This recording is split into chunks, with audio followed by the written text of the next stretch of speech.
Once two lifelong friends graced a buddy read of the Witcher series by Andrei Sapkowski. Toss 5 stars to our podcast, Internet of Plenty, Internet of Plenty, oh. Toss 5 stars to our podcast, Internet of Plenty.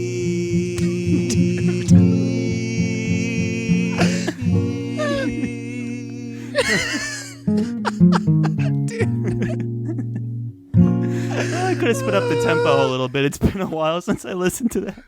Oh my god. You did it, man. I was thinking the other day, I was like, oh, should I remind Charles to record that? And you just went ahead, you did it. Dude, that was amazing. I know. I was hoping that I was like, did he forget about it? Like, I hope he kind of did. So I'm not going to bring it up. I'm just going to record it. And No, I didn't know you were just going to drop it on me like that. Dude, that was beautiful. Thank you. Welcome, everybody, to another exciting episode of the Friends Talking Fantasy podcast. My name is Charles. That intro, not our usual intro. I mean, guys, what more do we have to do to get you to drop 5 stars? I'm singing and playing guitar over here. So Charles, you are a man of many, many talents. And you showed that today. Well, singing is not usually one of them, so I just, as long as it was listenable. Toss 5 stars to our podcast, Oh Internet of Plenty. That podcast being Friends Talking Fantasy. And you smell that, Dylan? We are not in the same room. This is a Zoom call, Charles, so no. I smell lilac and gooseberries.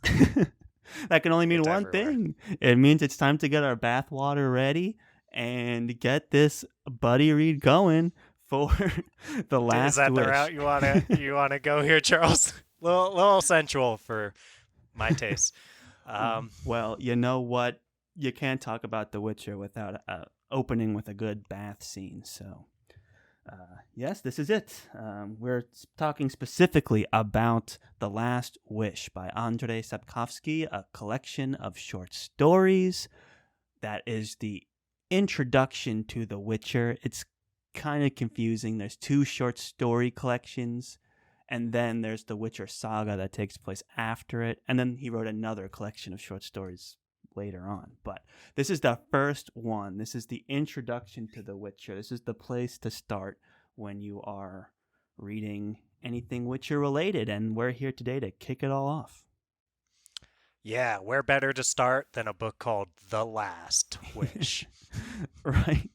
Well, you get into the meaning of that towards the end of the book. But yeah, it is always kind of confusing when the first book has like last or final in the title, and you're like, okay, but it's not really though. Yeah, I mean, we saw that with Mistborn, The Final Empire being the first book, but there's always good old Joe Abercrombie who makes the final book in his first law trilogy, The Last Argument of Kings. Yeah, So that's helpful easy. when it's the last Yeah. one to have it. For sure. Yep. So, But much to my chagrin, will not be talking First Law today. We're talking Witcher, which I am excited to talk about. I did really like it. yeah, I mean, what's to say about The Witcher, the pop culture phenomena that spanned over like almost 3 decades. This book came out in the late 90s, right? 1993 in Polish, but didn't make it across the pond into the US until 2007. But still, it's the inspiration for the super popular video games, of which there's been 3 over the past decade or more.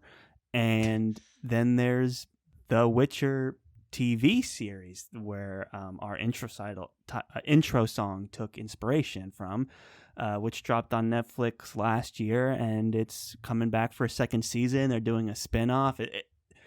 Geralt of Rivia is everywhere. Can't get away from him. Can't get away. Don't want to get away. We're just like Kikimorai. Kikimora. What's the plural of Kikimoras? Yeah, I don't know. Kiki Morris's. We're like Kiki Morris's just trying to escape sometimes from Geralt, but we can't. He's everywhere. That's very well said. So yeah, Dylan, you want to introduce us to The Last Wish? Charles, there's nothing I would like more than to introduce us to The Last Wish. Let's hear it. And that was. So, The Last Wish is a series of short stories formed around a frame story in which Geralt of Rivia reflects on past experiences from his life as a Witcher as he recovers from an injury at a temple following an encounter with a Striga.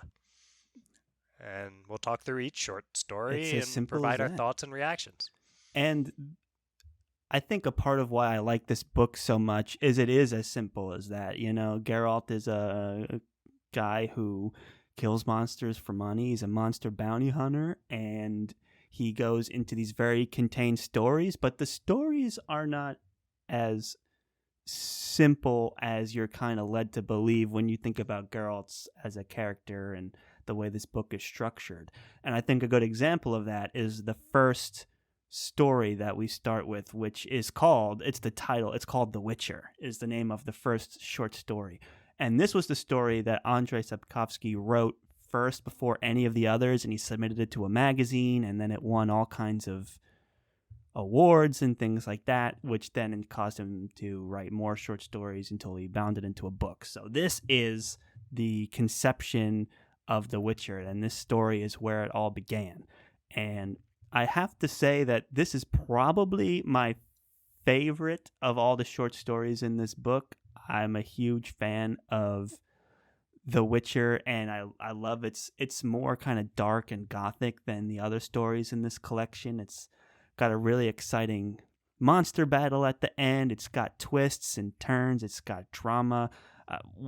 What do you think about The Witcher, Dylan? Are you as pro of this short story as me?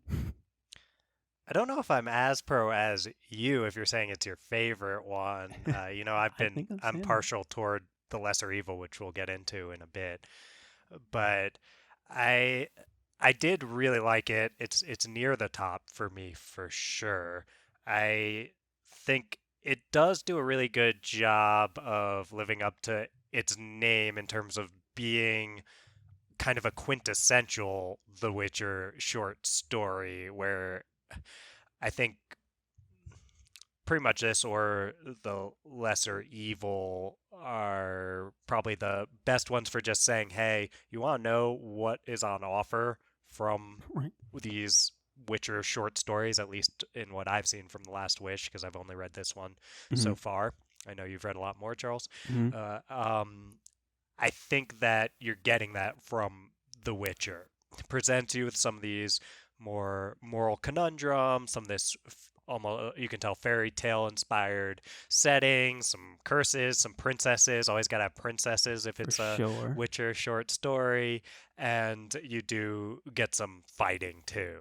So Yep. I fighting mean, and biting. there's potions, there's swords, there's royalty, there's Hmm. political intrigue, there's reveals, and the story. Like the more, what I like about this short story is the more you like, the more the story progresses, like the darker it almost becomes. You know, like on its face value, it's like there's a monster plague in the castle. It's someone's daughter. It's the daughter of incest. Oh, actually, there's political factions that trying to kill it. Oh, there's political factions trying to keep it alive to undermine the king, or and it's a good story in that it's the monster's not the most horrifying thing about it, which Not by I any think is what stretch. makes it so clever. That's well said, Charles. Didn't quite think of it that way before, but that's a great point where the scary parts of this, the monsters among them, but probably not the most scary part of everything going on. In fact, just the moral conundrums of it are Right. pretty freaky, and you get to see Geralt as someone who likes to almost present himself as if he's not a deep thinker in some Right. ways, or he's kind of just gruff on the outside, it feels like, is very thoughtful internally and considers all of the ramifications of listening to those on any of these sides. Right. He's kind of being approached throughout by all these different factions, and these people kind of hinting at, hey, look, if something happens and you do have to kill the Striga, I know the king doesn't want you to do that, but you might find that you end up with some money for doing that. And then Right. as he navigates these conversations and the ethics of what he's going to do, it's really interesting to watch Right, and it's or also interesting that read. the monster, the Striga in this case, it was a child born of incest that Hmm. died during childbirth and then was buried, and then the curse resulting from that is what caused it to be born into a monster that like comes out at night and eats people. But what's interesting about how Andrei Sapkowski creates this monster is that the monster itself is almost kind of innocent in all of this. And I think Geralt, as a monster hunter, like he's supposed to kill monsters for money, but he kind of more often than not sympathizes with monsters every once in a while. There's a great moment in this where the king was like, "Did my Congress with my sister?" Those are his words. Create this monster, and Geralt's like, "Not directly, but I think it was a cause of it." You know, this idea of like what creates monsters. It's not necessarily the fact that, you know, a magic voodoo spell was cast, but it was the result of these despicable, horrible deeds that combined with hatred and jealousy from people that, like, there was another person in court that loved the princess and Hmm. was like enraged by the pregnancy and things like that. So it was kind of all of those raw emotions and all these deeds from human beings that pooled into the innocence of this unborn child that created this horrible monster. And Geralt, instead of killing it, goes kind of out of his way to break the curse, which to me is what makes this story so interesting. And I just love the way he wrote the action scene in this, where he's like pirouetting and he's parrying, drinking potions, and hiding in coffins, and like Hmm. super cool, very entertaining. Like even on the face value, it's just a fun, quick, entertaining read. I think also like Sapkowski describes Geralt in this, or maybe it's a later one where it's like, um, as always, cats and children noticed him first. That idea of like right away, you get a sense that he's like a light-footed, like underseen guy. Like the aura around him is kind of somewhat mystical. So really entertaining way to kick off the series. It's one of, and that's why I like it so much.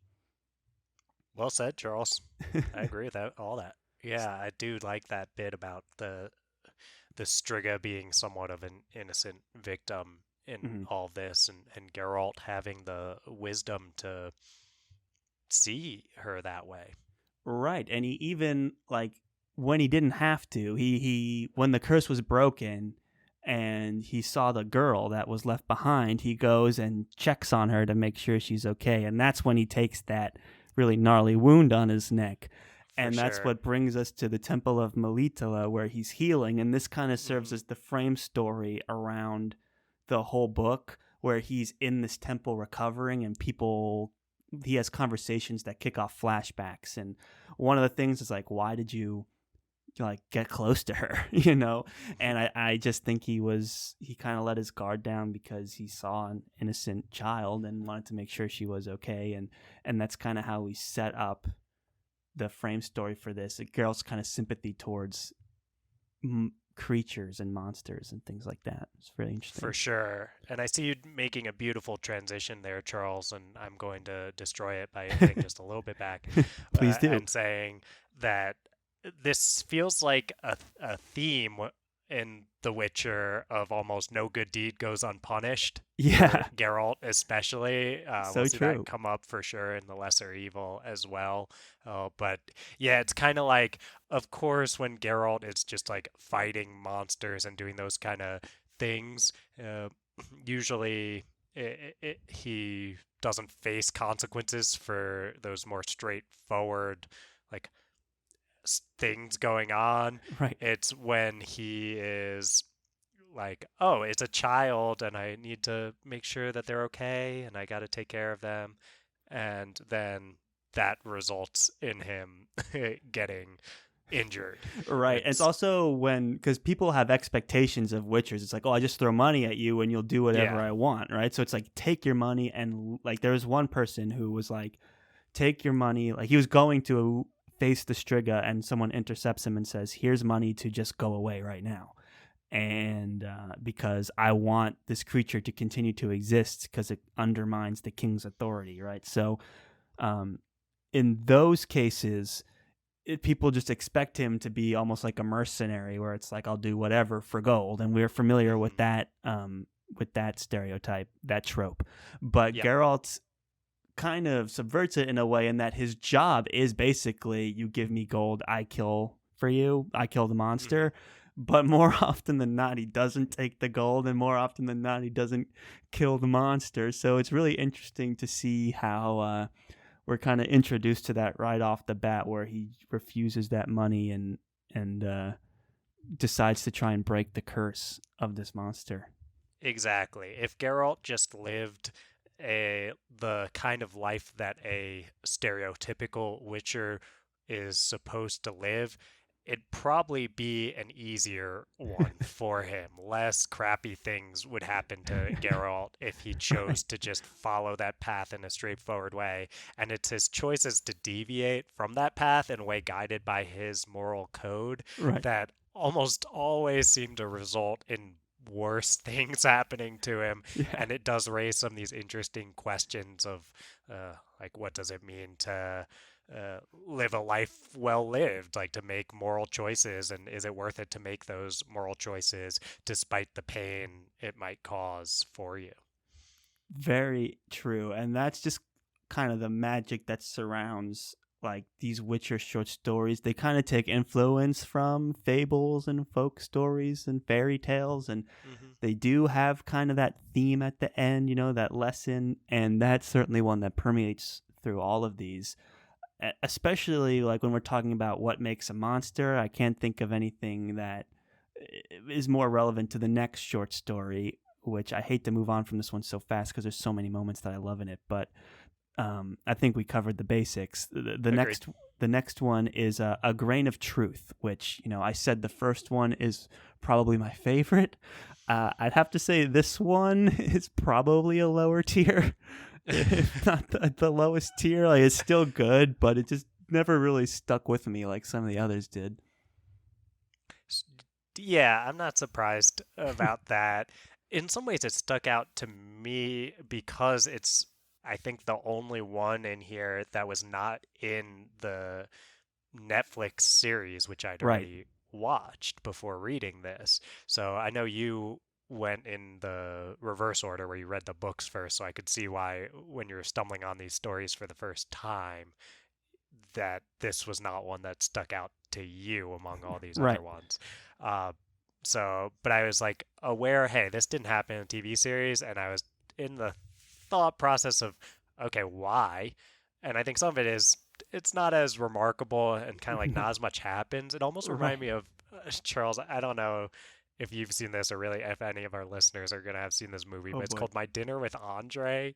No, but I know of the movie. Yeah. I've never seen it, though.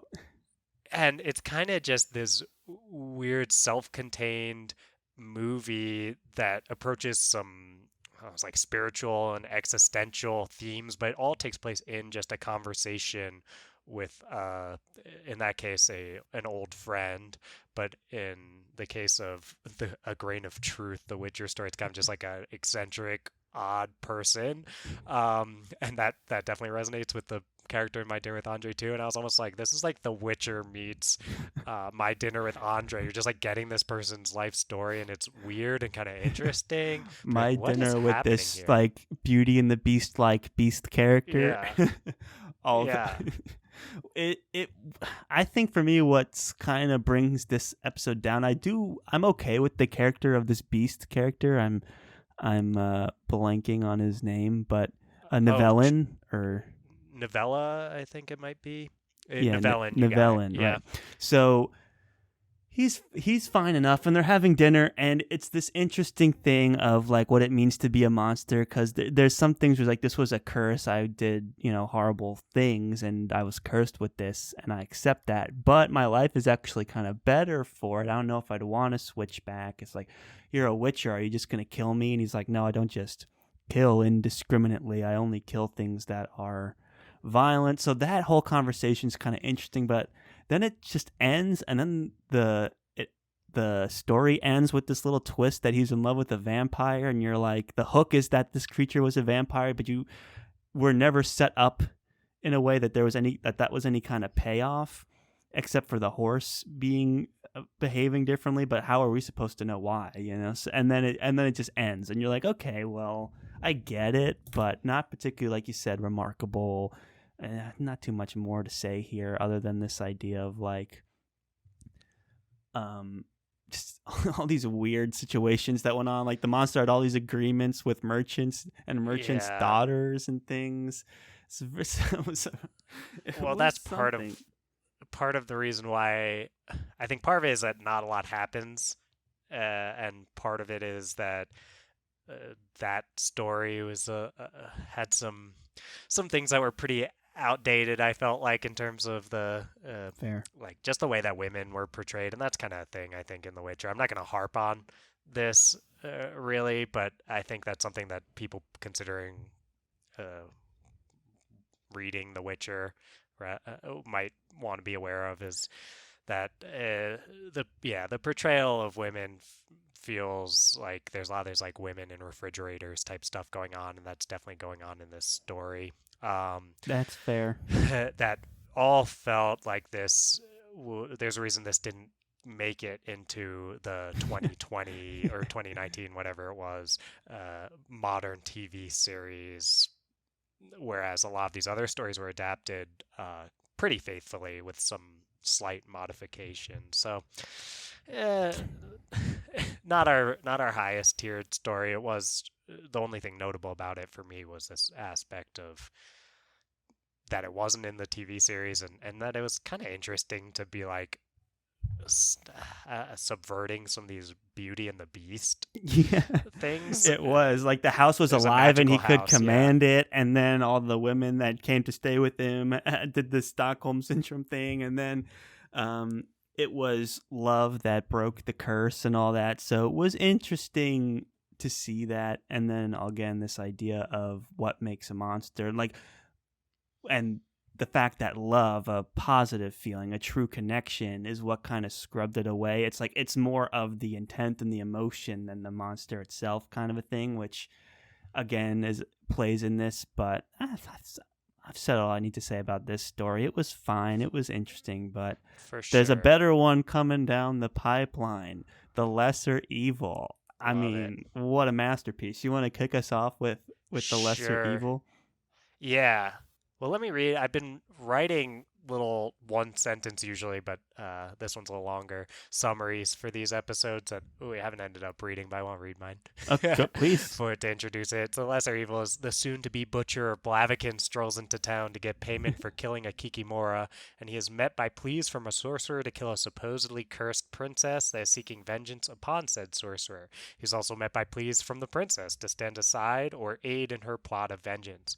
Will Geralt choose the Lesser Evil? Yeah, very well said. I mean, we saw something like this in the first story, The Witcher, where the minute he gets involved with one group, the other group comes up and they're like, hey, you're a Witcher, here's some money, like, don't do that thing, or do that thing, or just walk away. And now in this case, we have two sides, right? We have Stragobor, the wizard, who's like, oh, all these royal princesses born under this dark moon are cursed, and I went out and like killed all of them except for one, and now she's really mad at me and is trying to kill me, and she's a monster. And then there's this line where Geralt's like, she's not a monster, and then there's this really great line that one of them says that it's like, I mean, she's killed more people than that Kikimora you brought in here on your back, like she's way worse. And Geralt's like, there's a difference. Kikimora hunts for food, and it's like it doesn't really know what it's doing. Kind of some of that stuff we're talking about with the Striga. It's like it's acting on base instinct, while Renfrey, and that's not what he calls her. He calls her like something with an S. But anyway, Renfrey, the princess, is able to stop and think about what she's doing and has intentions, and she is choosing to kill people. But obviously, she's been set on that path in a lot of ways by what Stregobor did to her way back when he was trying to kill all of these like children of the like eclipse, basically, like people who were born immediately after the eclipse who are supposedly cursed. We don't get a lot of explicit or cut and dry answers around Right. whether or not she, in particular, Renfrey, was a monster. Right. And what I love about those moments is, The Witcher, because it's about monsters, but not really about monsters, it can be there. It is kind of told almost like a scary story kind of format to some of these short stories. And this one, I think, is no exception when Renfrey kind of explains how she grew up and how Stregobor screwed her so bad, and every time she tells a story about how she was like robbed or mistreated, abused, it's so interesting and so engaging. And yeah, a lot of this book's depictions of women are outdated, as you said, Dylan, but Renfrey is a great character. She's a character of tragedy, and you sympathize with her because of these great moments where she explains all the horrible things that have happened to her and how she got this way, and it makes Stregobor out to look like a really bad guy, and Geralt gets conflicted by that. He definitely does, and it's Shrike is Shrike, the name I was looking for there, around what Stregobor calls Renfrey, but Renfrey does not like going by that name. No. So, yeah, there's a very interesting interaction that Renfrey and Geralt have where Geralt is basically like, well, are you a monster? And I don't have the quote in front of me. I have been flipping through to see if I could find it while you're talking, Charles, but I couldn't. And she basically is like, look, when I'm like cut, I bleed. When I'm sad, I cry. When I'm happy, I laugh or smile. And when like someone does something really terrible to me, I want to like kill them. I want revenge. And she's like, does that make me a monster? And it's just like very, very interesting. And that's what I like about these characters, especially like you said, Renfrey is so nuanced and interesting. Right. In the place of kind of the monster of the week, if you will, for the short stories here, where it's like we can see why she might be a monster. We can see why, if we were in her shoes as people who were not cursed, we would be wanting the same exact thing. And yeah, Renfrey's since the show, which this is the first episode in the show. Right? Yes. Since the show, Renfrey has been a real standout character for me, and definitely holds up in The Last Wish. Right. I do think that they did an interesting decision to put the Lesser Evil as the first story. I get it, though. It's definitely one of the more captivating ones because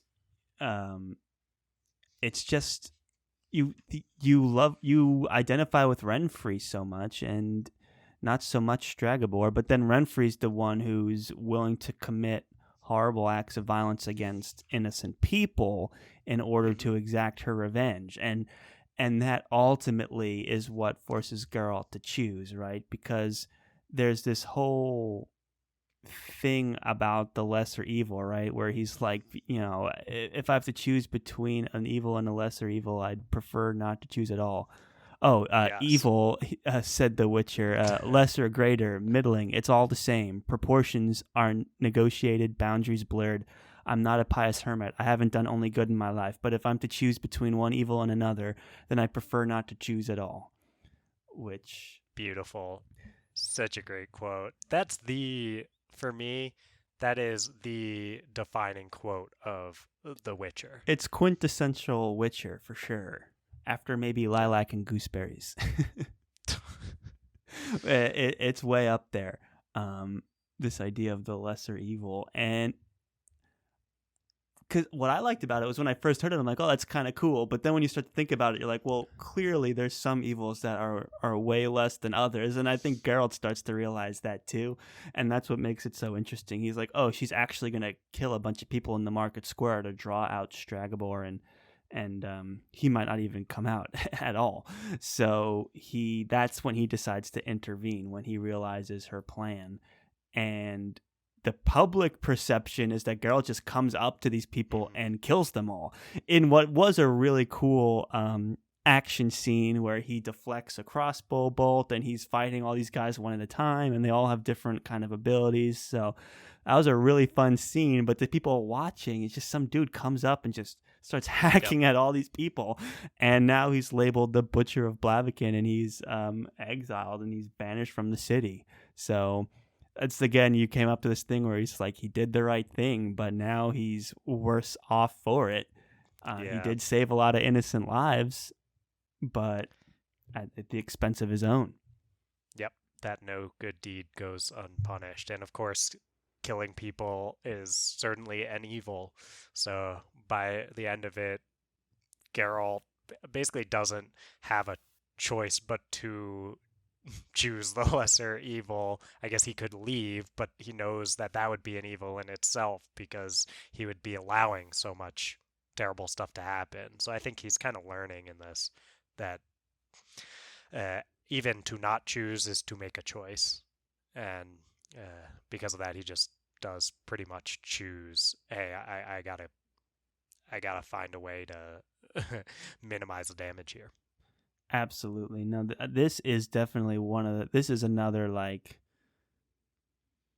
I'm torn between is The Witcher or The Lesser Evil my favorite short story, because they both have so much going for them. And I mean, Renfri's such a great character. All those moments where she's talking about where she came from and why she feels the way she does, it's just so you feel for her, and then you also feel for Geralt when he kills her, right? So, man, what a great. And then Stragobor just gets what he wants and no one likes him. Well, the one thing he doesn't get, if I'm remembering correctly, is he does not get Renfri's body to do the autopsy.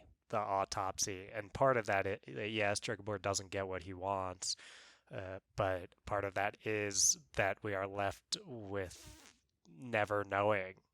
Right. Was Renfri a monster? And then also, this is another thing of Geralt doing the right thing, right? Where he's trying to protect her dignity and not letting her be her body be submit to Stragobor's poking and prodding in an autopsy. But now Stragobor basically is like, you made an enemy for life, pal. Get out of here. And I don't even know if he gets paid or not because Stragobor was offering him lots of money originally to kill her, and he was like, good job, old man. Now let's bring her up to the castle and do an autopsy. And he's like, don't you dare touch her or I will kill you where you stand. And he's like, you need to leave. So that's another thing of where like Geralt has a very clear line of morality. And when you're dealing with monsters and the people that create them, it always makes for an interesting story. So well said, Charles. Love the lesser evil. Another thing that now Geralt has to deal with it, he's put upon himself by trying to make the right choice here, is that he'll never get the resolution of knowing if she really was cursed if she was a monster or not. And poor Geralt, but he just keeps going. He's keeps going. He keeps going into another top tier short story, A Question of Price. Do you want to read your written intro for Question of Price? Sure thing. Upon invite from Queen Calanthe, Geralt attends a feast during which proposals for Princess Pavetta of Sintra take place, but there are several surprises, wink wink nod nod, in store for our beloved Witcher. Some surprises indeed are in store, and I like this one a lot. I like Queen Calanthe as a character. I like how she does everything in her power to try and tip the scale of destiny. Like, she accepts it and still tries to not necessarily cheat it, but do everything in her power to influence it as possible. And what I love, first of all, this story opens up with Geralt getting a shave, right? And it's described as this blunt, edged blade going across his neck, and it's very uncomfortable. And then he sits down next to the queen, and she's like, "You kill people for money, right?" And he's like, not exactly." And then, Queen Calanthe kind of keeps him around as a tool in her, because she knows what's coming and Geralt doesn't. And so you get this like witty table banter, and Calanthe kind of holds her own and does and she's fun to read. For sure. No, one of the things that really impressed me about these short stories is the dialogue is good. Like, Yeah. Geralt has some good quips in there. I mean, Calanthe makes some good points, and I think that it's shockingly good dialogue, I think, in The Witcher. It's not the kind of thing that you hear people talking about The Witcher. Is like, oh, you like good dialogue, check out The Witcher. But especially for something that was published as long ago as it was. And published I in think Polish and translated to English too. It's that's like true. very impressive. Sapkowski deserves lots of credit for how he catalyzed this multimedia phenomenon. But you know who gets lost in the mix here? Who gets lost? The translator, Charles. Yo. That I'm sure translators for all different languages, but at least for us as people reading The Witcher in English, the English translator is apparently David French, based on a quick Google search. quick Google search. Okay. The English translator of short story collections and novels in the Witcher series. So give a little love to David French, everyone. Yes, mostly 99% love. There's that 1% of this dandelion, or whatever they call him in the show, controversy here. Bast, is that what they call him, or something like that? In the show, isn't it? Oh, Bast is from Kingkiller. Jaskier, Bast. yeah. I don't know why I It's thought that. interesting. You chose like another kind of like roguish, almost. Not that Bast is a bard, but like I see what you're getting at there. Right. No, And yeah. it is like the number 2 guy who's kind of this charismatic, The hype roguish man. figure. Yeah. So, Yeah. that one little thing, but that, who knows if that was his idea or not. But no, like the fact that this was translated from Polish, like you said, and it was translated well enough that we connect with the dialogue is huge. I think a large part of that just comes from this whole conception of the world of The Witcher is just so interesting, and Geralt as a character is super, super interesting, and I featured him in one of my favorite protagonists things for that reason. It is, his dichotomy is so interesting of like, his job is very cut and dry, kill monsters for money, but his moral line puts him at odds and ends with every political side and every race and all kinds of things. He's in the middle of it, and he's so useful and powerful as a warrior that he gets invited into these things, which is the case for Question of Price. But at this point, he's become kind of famous, and Calanthe's keeping him at her side. And that's when you find, like, enter Dooney coming to collect on the Law of Surprise. And then you have this is another theme that takes place a lot in Witcher, is this idea of destiny. And in this case, it's like, this is my claim, this Law of Surprise, my destiny, blah, blah, blah, to marry the princess. And Calanthe's like, I don't want to marry my granddaughter to someone named Dooney, okay? So We've all been there.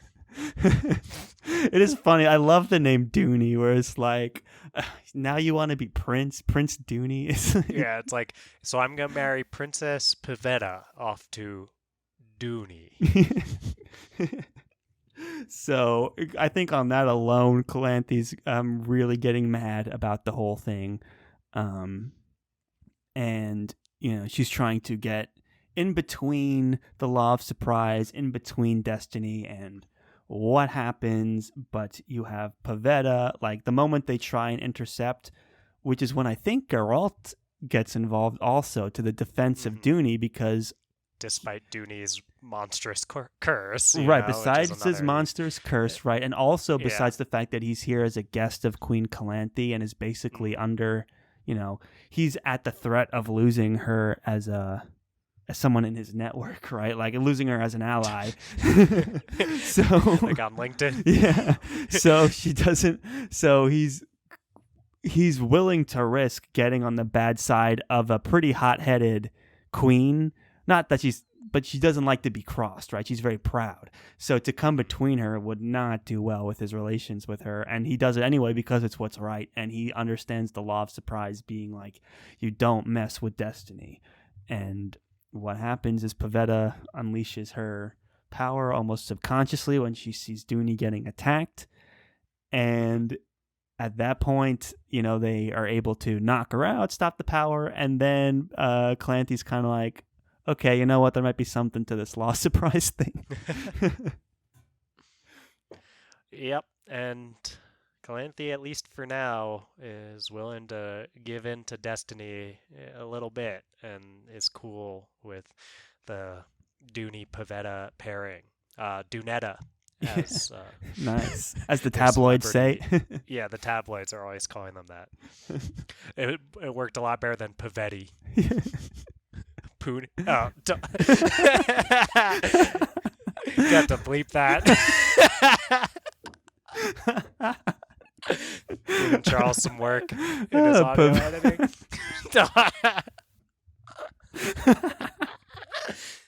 If we bleeped it, then you can use your imagination. It's funny. Not the first time you've done this to yourself. Try and play these word games and end up saying something crazy. I've had a few like Tobias from Arrested Development type moments on the podcast for sure. Usually I catch myself, but who knows? There might be other ones out there that just slide right by without us noticing. So another interesting thing about the story before we move on is that it's revealed that Dooney and Pavetta have loved each other for a long time and that Pavetta's pregnant, and Dooney's like, oh, how can we repay you, Geralt, for intervening on my behalf and winning over Calanthe? And he's like, love surprise. Yeah. Like, give me the child. I'll just take the child, which seems kind of unusual when you look back at the whole thing. Like, I get why it has to happen plot structure-wise, but it seems bizarre that Geralt would be like, oh, your unborn child, why doesn't that child become a Witcher? It's like, why would you do that? It's strange. I think this is one of the things that they did handle a bit better in the show, actually, is I think with the way it seems in the show, Geralt is kind of just like, yeah, like love surprise, whatever ends up happening happens. And then we basically find out from there that Pavetta's pregnant, and it's like, oh crap. Yeah. Like, I should not have done that. But in the book, it kind of just like happens, and Geralt's reflecting on it with regret in the frame story. But I don't know, it almost seems like he comes at it from like, we need more Witchers. Witchers are a dying breed and we need to recruit, which I was like, he's never felt that way before. And even in the Last Wish short story, we get this moment where like he's tempted to wish himself to be human, but so it came out of left field with that one. But I do agree that's something the show handled better, where it was a law of surprise thing where he didn't know that Pavetta was pregnant, right? Yeah. He also goes for the jewels from Queen Calanthe, which I'm on board with that. He's like, the sash that you're wearing, which is, of course, an emerald-studded necklace, so which she willingly gives, which is good. So that's a question of price. And then we, that's the only mention of Ciri, and we don't even get the name Ciri, but this is No, kind of the origin. it is. I mean, it's strange to be reading these short stories after watching the first season of Witcher, where there are these complete story arcs basically of two characters in the Netflix season 1 of like Yennefer and Ciri that just are not happening at all when you're reading the short stories. Uh, like you get a little bit of seeing Yennefer in a one that we'll get to, The Last Wish. But yeah, there's just no Ciri going on. And Ciri's awesome in the show. Like She the is. actress is great, and I like the character a lot too. So, and like same with Yennefer. So it does feel a little like it's missing, but the short stories are pretty awesome, and it's nice to have something focused on just like Geralt's story too. So, double-edged sword. Which we'll get to a double-edged sword in the next book. But Beautiful. But basically, I agree. And this was one of the things that when we talked about when we reacted to the season 1 of The Witcher, that I was kind of saying, I'm like, I get why they're doing it, right? They want to bring their 3 powerhouse characters, Yennefer, Ciri, and Geralt, right in the beginning, and have them all kind of come together by the end. And I get that from a structure point of view, but it requires you to jump around in time a lot, which the show did well, but the book did not do that, right? Where the book is content with going at this chronological pace for the most part, right? We have this framing story, but all these short stories are kind of taking place one after the other. So you get to see how everything plays out in order. You get to see Calanthe like one time and not like 4. You don't get to see her fall out the window like 1,000 million times. Yeah, it's really a different take.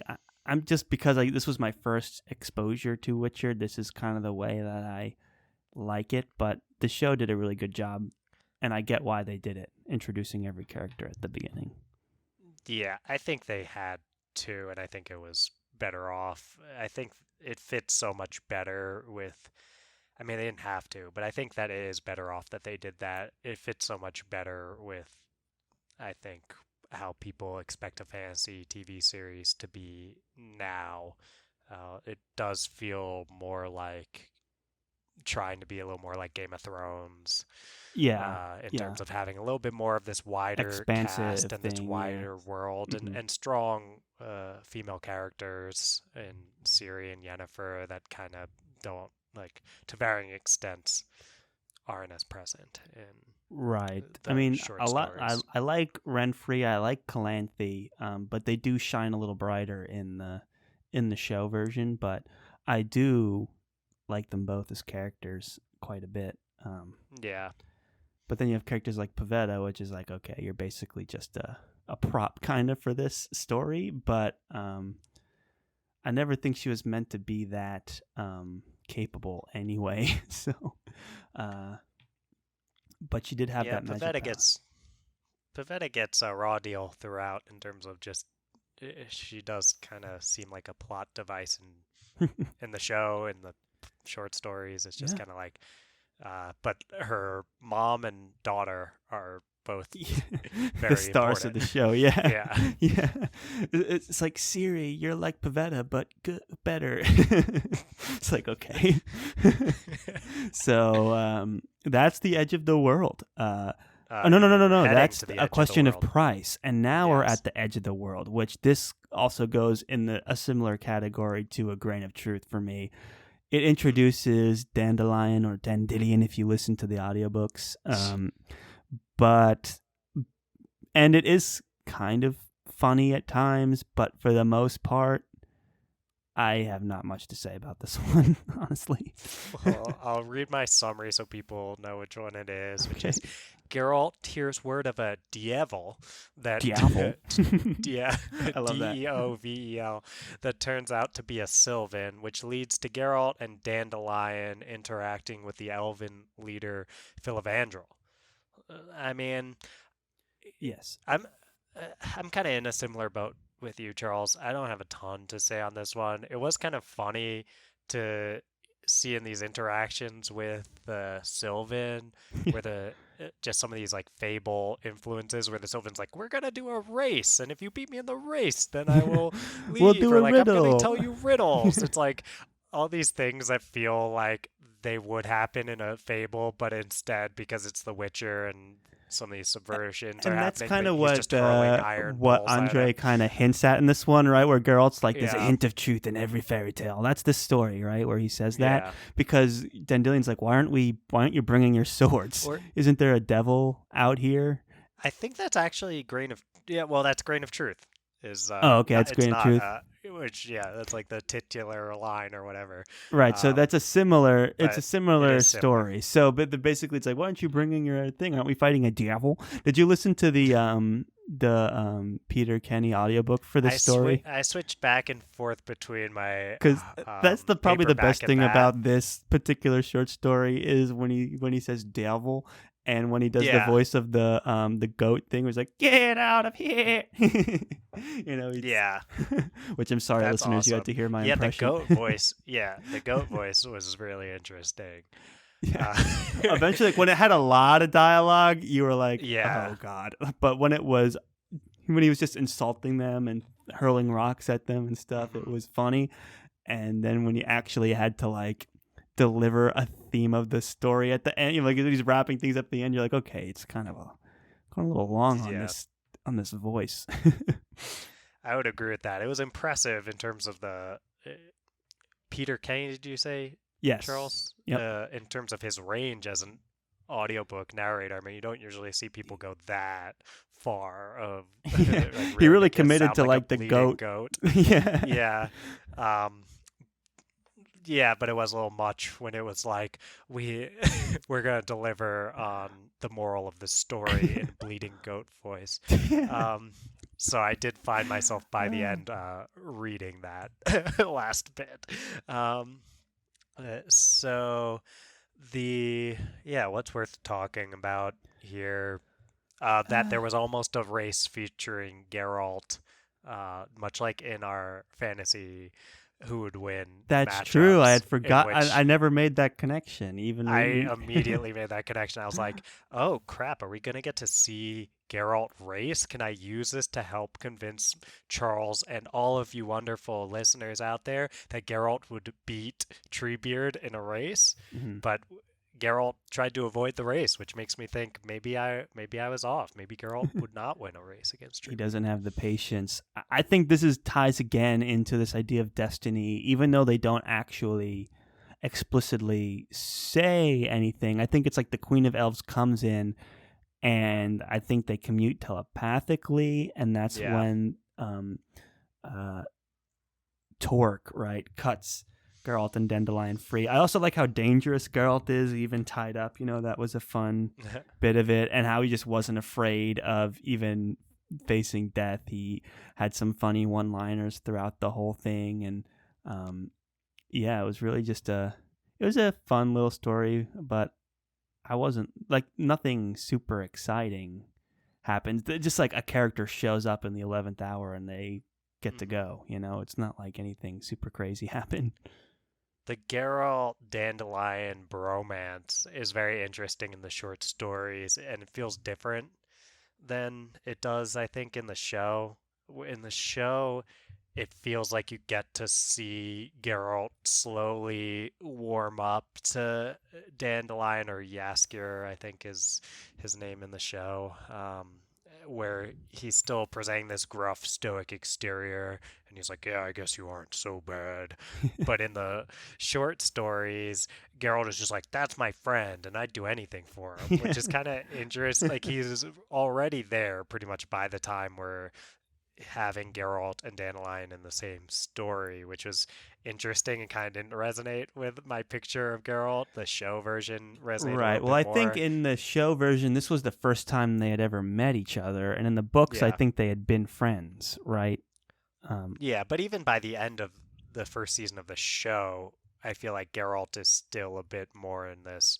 I just can't imagine Geralt with anyone just being like, that's my friend and I'd do anything for them. He might behave in a way that yeah. indicates that's how he feels, but I just can't imagine him saying things like that. And he basically says things like that in the short stories in The Last Wish, Right. too, I Especially think. when Dandelion Yeah. is like So, threatened, almost dies.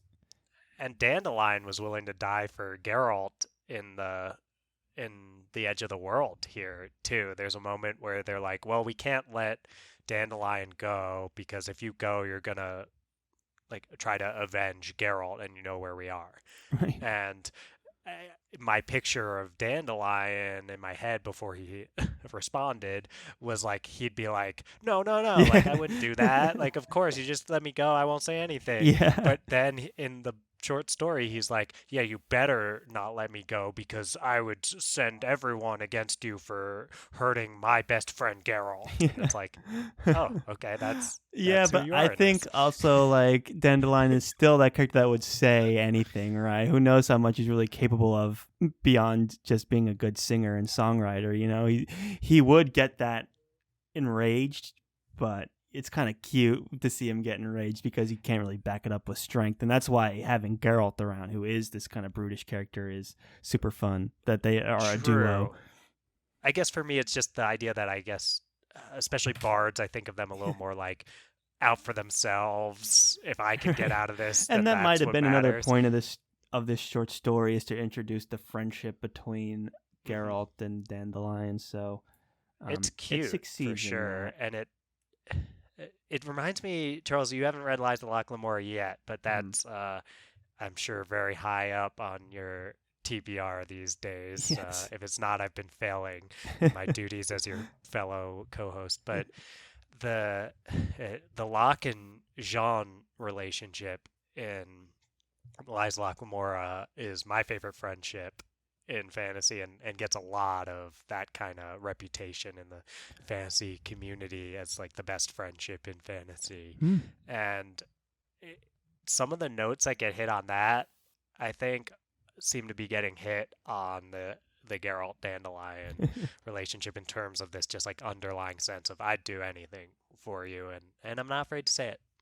Right. And I don't know. I just like how they kind of they sometimes they don't acknowledge it, but like for Geralt, he's often like not really seen as this whimsical, say anything guy, and he Hmm. even sometimes gets mad at Dandelion for being that way, but he still at the end of the day lets Dandelion follow him around and stuff, right? Like he just can't quit him for whatever reason. So I think that's cute, and of course Dandelion is an opportunist and sees the advantage of being around someone that can wield a sword and is very strong, but then he Hmm. also has this emotional connection to Geralt as well, and so I just like the relationship. It's fun, and the story does a decent job of introducing that.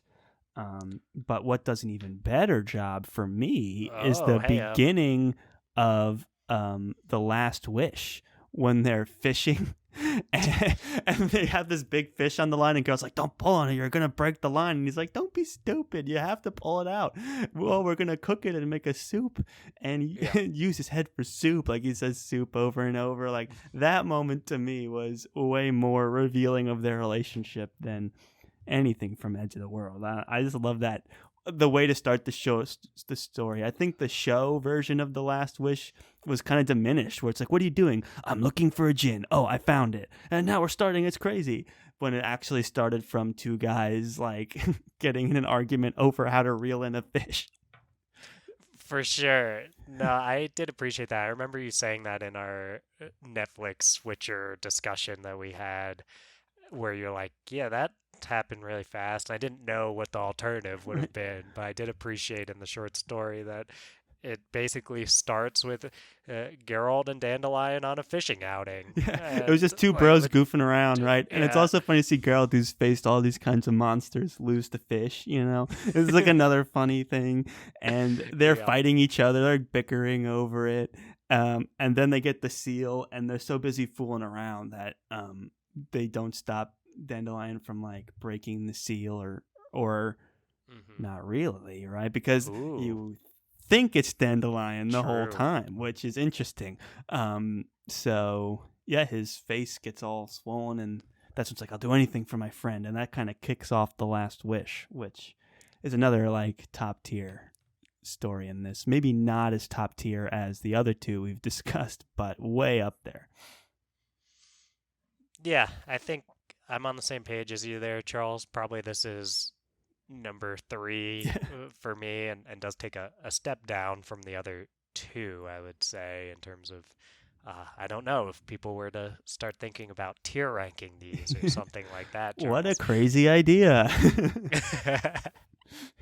So yeah, it just came to me. But the story is interesting. We get introduced to Yennefer, which is obviously very important. Oh yeah. As we It's all a know. strong introduction. I love how before we even see her, right, Geralt's told about her, and he goes to the what's the word for it? The delegate, not the delegate, ambassador. He goes to the ambassador, the merchant ambassador's palace, and he's there. He's like all bloodshot. It's like the middle of the night. And it's like, she wants juice. Gotta get her juice. Geralt's like, what's going on? And it's like, I'll take that, dude, and like takes the juice from him and brings it up, and that's how we meet Yennefer. It's so funny because she is someone who like puts people through like that. She's kind of selfish but also kind of commanding and demanding as well. So this idea of like the lord of the palace like trying to get her juice late at night because she wants it, and she's like, oh, I was so thirsty. It's just a fun way to introduce Yennefer. Yeah, she's funny in this. She's funny in the show at times too, but it seems like they leaned even more into some of these cold and demanding aspects of her in the show, I would say. And here, she's very willing to be kind of goofy at times, and she's even like, "Hey, look, you're good in my book, so I'm gonna try to help you because you did think to bring me juice." And I was thirsty.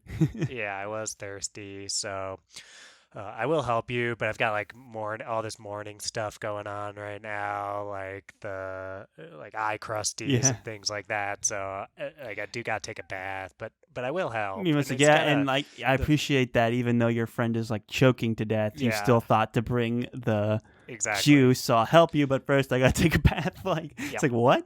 And then she also goes on to say, it's like, you might want to take one too, because not only can I smell the age and breed of your horse, but its color, which was like a funny that is funny. a funny line to say, which puts them in the bizarre situation where they're bathing together and she's invisible. It's like they couldn't draw two baths. It's bizarre. Well, it was a weird scene for sure, and I kind of thought that was leaning into these aspects of Yennefer as someone who's just in some way, I don't know if goofy is the right word, but like, she is confident. She just gets a kick. But she's kind of amusing herself. She also just like gets a kick out of like messing with people. Yeah, for sure. It's like she's like mischievous almost. She's definitely messing with Geralt that whole time. Yeah. She knows when she's doing the invisible stuff that she's kind of like messing with Geralt and kind of like toying with him and then making him like he is confused. He was like, and then confused. There were soap lines that made him feel a certain way. It was like bizarre situation. But yeah, she's just messing with him. Yeah, some of the writing is kind of strange at times in this, and this is another one where some of the depictions of women feels like it's not the best. So it was funny though, and this short story also, he wrote in a lot of these callback funny lines that kind of translated well, where it's like, and no one ever knew what his last wish was because he started swelling. I was like, and no one ever knew what he thought because someone Yeah. barged in, right? So it's like, that was kind of fun. Like, I was laughing reading, like chuckling, I would say, reading this story, just even from the writing style when Yennefer comes in, like all these, like the narrating tone gets funny too, where it's like, and no one ever heard what he thought because at that moment the gin tornado blew in or something, it's like really For sure. interesting tone set in this one compared to the others. It is, and it does feel like the way that Sapkowski is able to write some of these more omniscient narrator moments, despite this being published a long time ago originally, or at least the way it's translated, it still manages to feel really modern. Right. Like it never takes you out of it. And having just read Lord of the Rings, which is a very omniscient narrator and kind of hopping all over the place, and obviously it was published even longer ago. And even I read The Legend of Drizzt. I don't know if I'm saying that right. By I don't know. R.A. Salvatore. I don't know if I'm saying that right either. But I read that recently, and that's published a while ago, like the first book in that.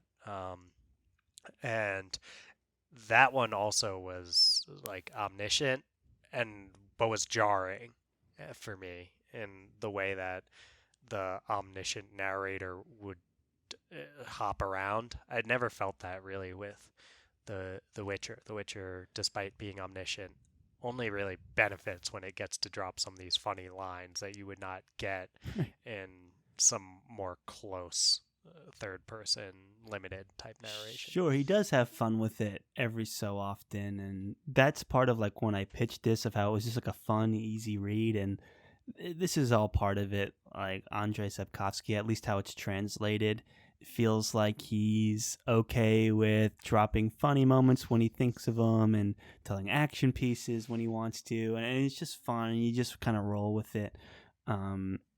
Yeah, no, I agree. It's really interesting choice of voice and seemingly very progressive when you think about its place in history. Like, it was published in the early 90s, but you were getting like a Game of Thrones around that time as well. They're pretty close in terms of their original release. I mean, the US didn't see Witcher until it was translated in 2007. But still, definitely feels like one of these early breakthroughs in modern fantasy, right along the same time frame as a Game of Thrones, and probably around like Wheel of Time stuff as well, I would figure. But yeah, no, it's like you forget because it's so popular right now how old it is and how far back these stories were written. So really interesting how it found its place in history now, more so than it did back in 2007 or 1993, even though it's always been critically acclaimed. It's like it found its way in pop culture today. Very interesting. Definitely. It does feel way ahead of its time in terms of some of these elements of dark fantasy and willingness to subvert some things that we come to know as more typical in fantasy or in fables. And yeah, it's an interesting balance of these old school high fantasy elements. Like there are going to be dwarves and elves and gnomes and curses and Beauty and the Beast style beasts in here. But there's also a character like Geralt who would fit neatly into any modern fantasy or even grimdark. For sure. And the story. dialogue too. It's not bogged down in like high fantasy back and forth, right? It feels very modern and fresh. There's even like one thing I didn't mention back when we were talking about Lesser Evil. One of the dialogue moments I really like was when Renfri was like, there's only two people that can prevent things from happening. It's like Stragobor, and he's like, what, and you? And she starts laughing, and she's like, no, it's you. So it's like these fun, cheeky moments where it's like, it is kind of a modern, fresh feeling thing. Geralt can quip with the best of them, Charles. He was quipping with kings and queens and princesses. Yeah. And that was a particularly funny one because it's presented she's so serious. She's like, only two people.